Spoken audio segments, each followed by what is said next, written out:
Did you know Albert Ojwang was a criminal? He deserved minimal or no mercy at all. By the way, why did they go for him with a Subaru? A chopper could have been faster. The number one question is that why was it necessary for Albert to be driven 400 kilometers away to be charged if there was an offense? Is it that we don't have a magistrate court in Homa Bay where he was driven from? Who deleted Albert's X account? And when was it deleted? And what was the reason for that X account being deleted? As I proceed, want to call for the IG and his deputy, who have had far too many extrajudicial killings under their belt in just 1 year, fired with immediate effect. No justice, no budget. No justice, no budget. No justice, no budget. No justice, no budget. No justice, no budget. No justice, no budget. A dead in police custody, a trusted voice, a nation stand. This is Albert Ojwang, and this is what happens in a society where speaking the truth can actually cost your life. On June 6th, Albert Ojwang, a 31-year-old blogger from Homa Bay, Kenya, was arrested for allegedly defaming a senior police official. The reasons as to why the late Ojwang was arrested, together with a few others, is because there was a complaint that had been launched by the DIG KPS about his name being tarnished. He was transferred 400 kilometers to Kenya's capital, Nairobi, and taken to Central Police Station. Within hours, police claimed he had died by hitting his head against the cell wall. But the narrative quickly unraveled because IPOA investigators actually uncovered disturbing evidence that the head trauma, neck compression, and signs of assault were actually the cause of his death. And this was against by the previous report from police stating that he actually died of hitting his head on the cell walls. The key findings: 1, that the CCTV systems located at OCS office had been interfered with.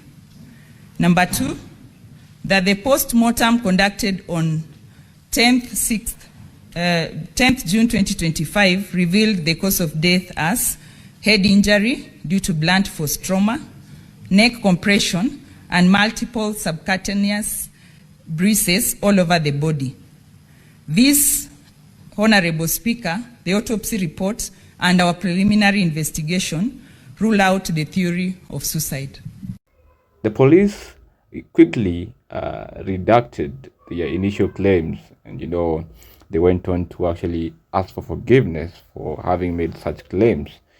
It is true, as Senator Mugatana has said, that going by the report that we have gotten from IPOA, that it is not true, he did not hit his head against the wall, but that is the report that we had from the word go. I tell my apology on behalf of the National Police Service because of that information. The killing of Albert Ojwang has actually erupted anger across Kenya, and protesters have gathered, at the central business district of Nairobi, and even during the reading of the budget of the financial year 2025 and 2026, the citizens still continue to demand for justice and to demand for transparency in the investigations that is going on. And human rights activists, and even the US Embassy has actually joined on the call for an independent and interference-free probe for the killing of Albert Ojwang.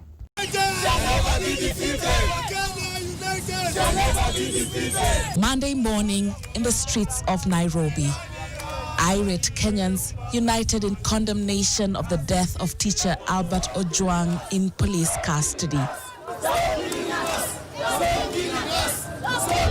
At the Central Police Station, a torrent of chants echoed through the streets.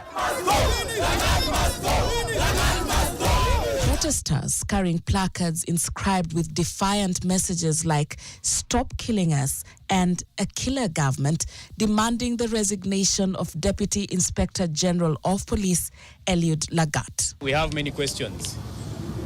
The number one question is that why was it necessary for Albert to be driven 400 kilometers away to be charged if there was an offense?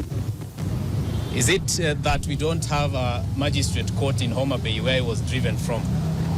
Or what was so necessary that he had to be charged in Nairobi? What was the reason for isolating Albert Ojwang? At the city mortuary, another group of civil society organizations and human rights defenders gathered as pathologists and family began examination of the body. The questions surrounding Ojwang's death are numerous and chilling, but even more so are the inconsistencies in police accounts. We were informed that this gentleman died while undergoing treatment at Mbagathi, but the information we have so far is that this gentleman did not actually die at Mbagathi. This gentleman most certainly died in custody and was brought direct here. It is really a shame that yesterday, of course, you're aware that investigations were not carried out. There was IPOA and all the interested parties were denied access to the crime scene. However, we want to report that as of this morning, IPOA is actually undertaking preliminary investigations. Public outcry is not merely about a single death, but about a perceived pattern of police brutality and impunity. Civil society groups have vowed to pursue justice as the nation watches with bated breath.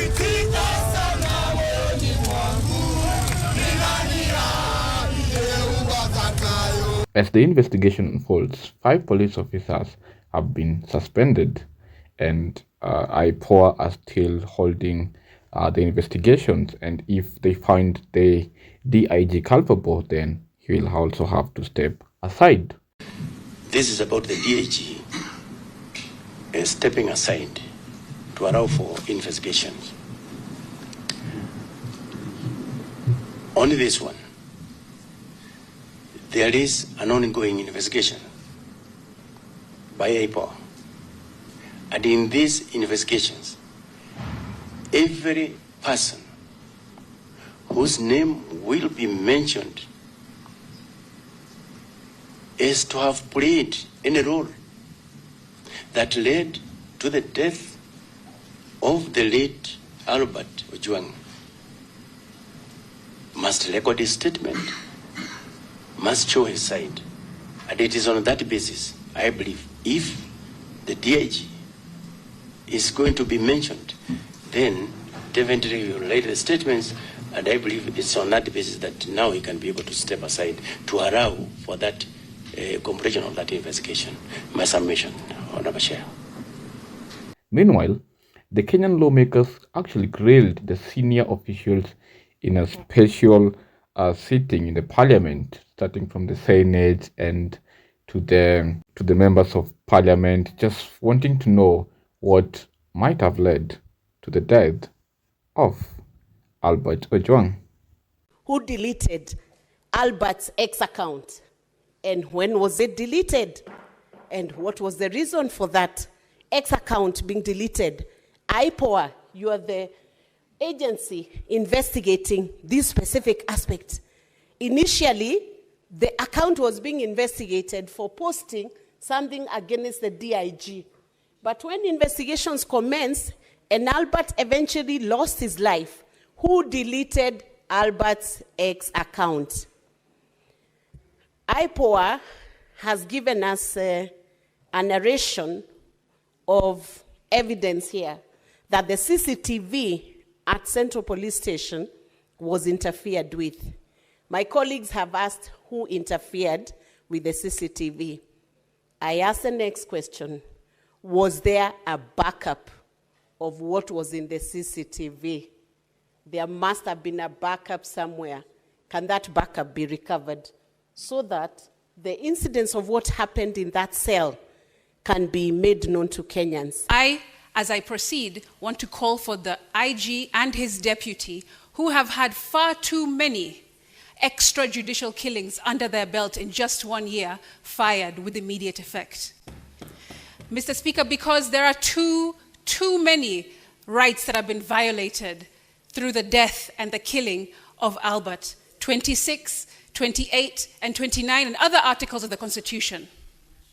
Why was Albert Ojwang arrested without a warrant or a clear explanation of the charges contrary to Article 49? Why was he transferred over 350 kilometers from Homa Bay to Nairobi instead of being processed locally? On what basis was he even detained in Nairobi? Why was his safety not guaranteed while in police custody as mandated by Section 59 of the National Police Service Act? And if the allegations of corruption that he made were worth killing him, then why isn't this precisely what we're investigating? Because only a hit dog hollers. DCI should not be seen anywhere near this investigation, Speaker. A judgment by Justice Mugambi on the 9th of May 2025 clarified that only IPOA has the mandate to investigate deaths and injuries caused by police officers who are on duty or occur in custody. Not DCI, not any other department of the police. Also, the Security Services Laws Amendment was introduced in Parliament to expand IPOA's oversight powers and give it more teeth, not just recommendations, but actually allow them to make arrests. But the National Assembly has blocked this bill. We know that. They say that it doesn't concern counties, thereby stalling its legislative process in this Senate, and therefore obstructing real justice. We have to fight as a Senate to bring that bill.